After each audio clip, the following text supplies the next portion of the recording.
there. Today we're going to be doing the repotting, as I said, on this Masdavallia.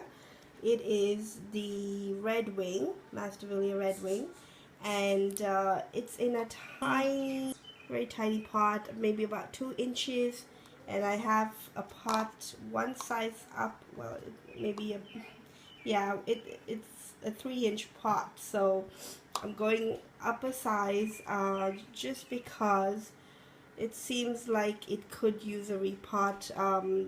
The media looks pretty old in there, and I don't know when the last time it was repotted, and I've just brought it home, so it's a good idea to repot it. Okay, so I've already washed my label. I've done a little bit of prep work here just to make it go along a little faster.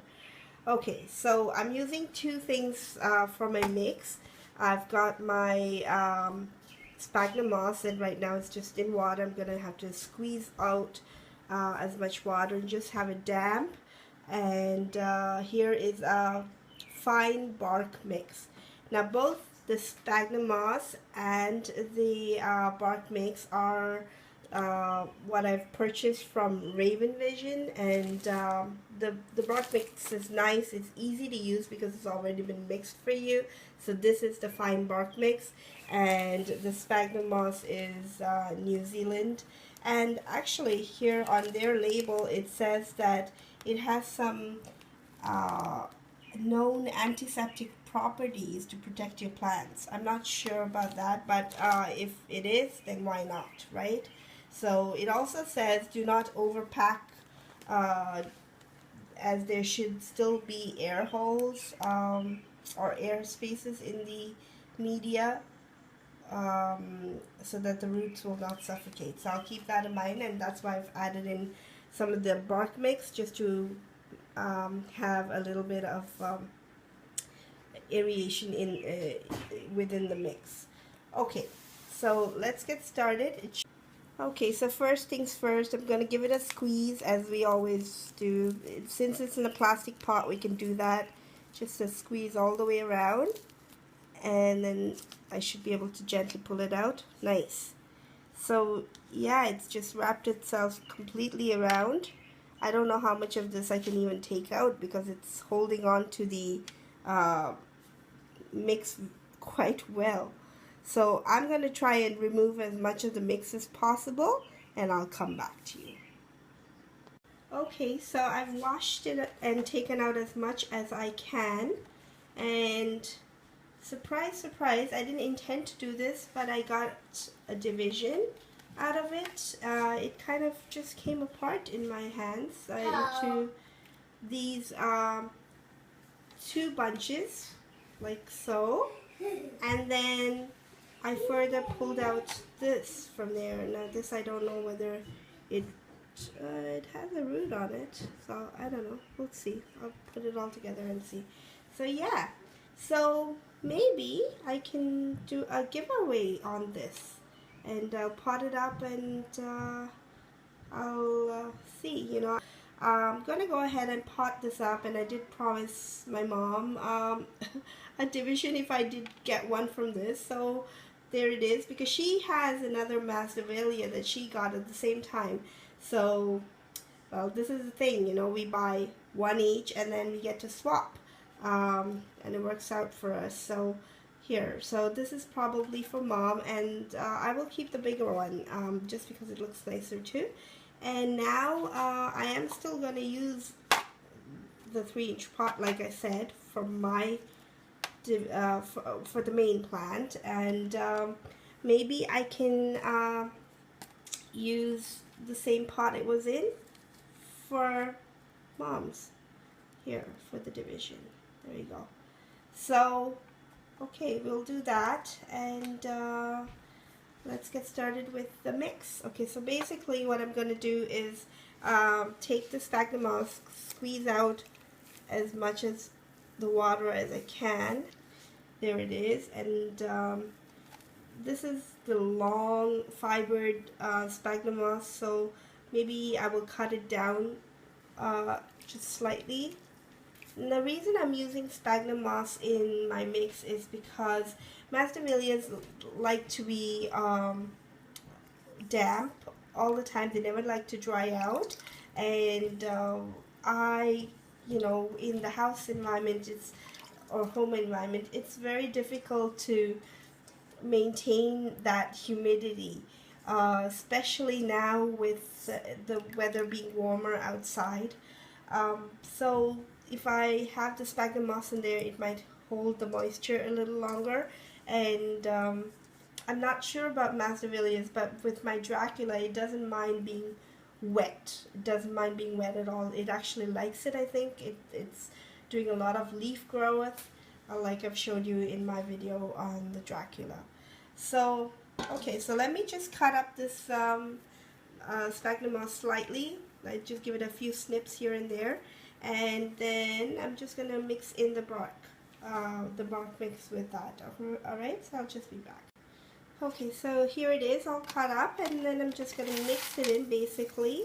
Put it in. I might need a little bit more of the bark mix. So there, mixed in. So basically I'm just going to take a handful of it, put it into my pot. Okay, and I think I should keep it a little on the loose side, not pack it in too much. That might be too much. Okay, and set my Masdavallia down, and basically what I'm going to do is now just start filling up the mix all the way around. And yeah, that's it. Okay, so let me just set you on the side. Okay, there you go. And I'll try to keep in frame as much as possible.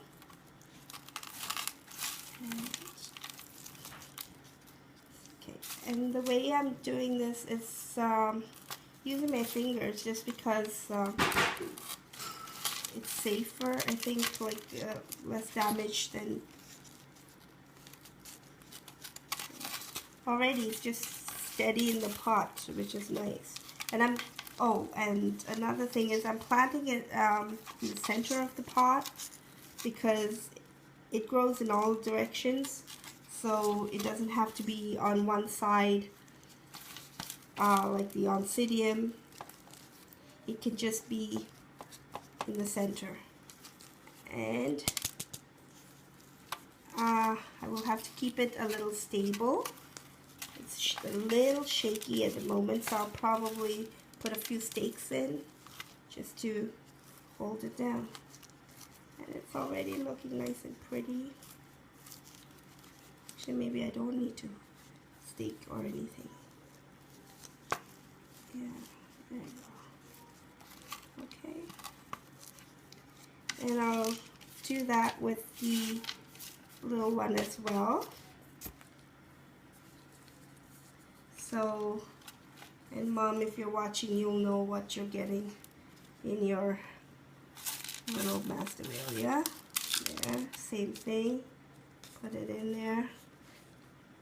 And this one has a lot more, well, the roots are a lot longer, so I'm out of frame. And I'm going to try and, you know, I have to say, when I was trying to take out the old medium, it was a little bit of a challenge, just because all of it was stuck so,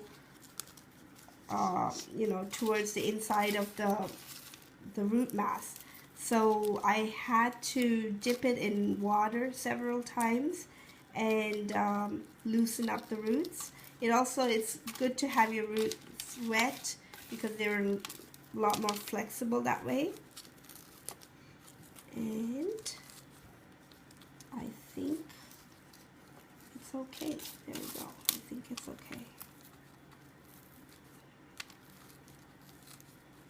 That was not at all difficult. Actually, it was a lot quicker than I thought it would be. Okay, and now a little more on this side.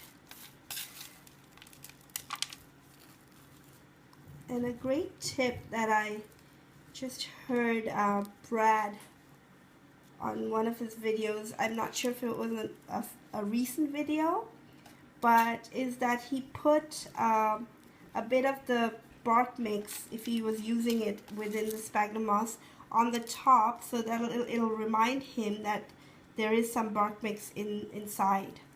Because usually, you know, when you have a top dressing of sphagnum moss, and especially with a, you know, with an orchid like Masdavallia, you may think the whole pot is sphagnum moss. So there it is. There's the little one, the division, and here is the main plant. This I'm gonna have. Here's my tags. I'm gonna have to make another tag for the divisions, and I'll put my tag in there. Oops. Let me get another tag. And of course I'm gonna, you know, write down the date. I'll probably have to put a sticker or something on it and then write on it the date of the repot. So there you go, folks. I think it's really nice. I like it. I hope the Masdavallia likes it. And I'll try to do updates when I see, you know, new happenings. Right now it's looking nice, but I don't see any actually that's a lie. I just see something right there. I don't know if you can see that, and I can't get it to focus, but I see something growing right there, which is good. I'm happy. Alright, well, thanks again for watching. I hope you enjoyed watching this video, and if you did, don't forget to give me a thumbs up. If you haven't done so already, do subscribe. You'll be the first to know when I upload a video. So until next time, enjoy your orchids. Bye-bye.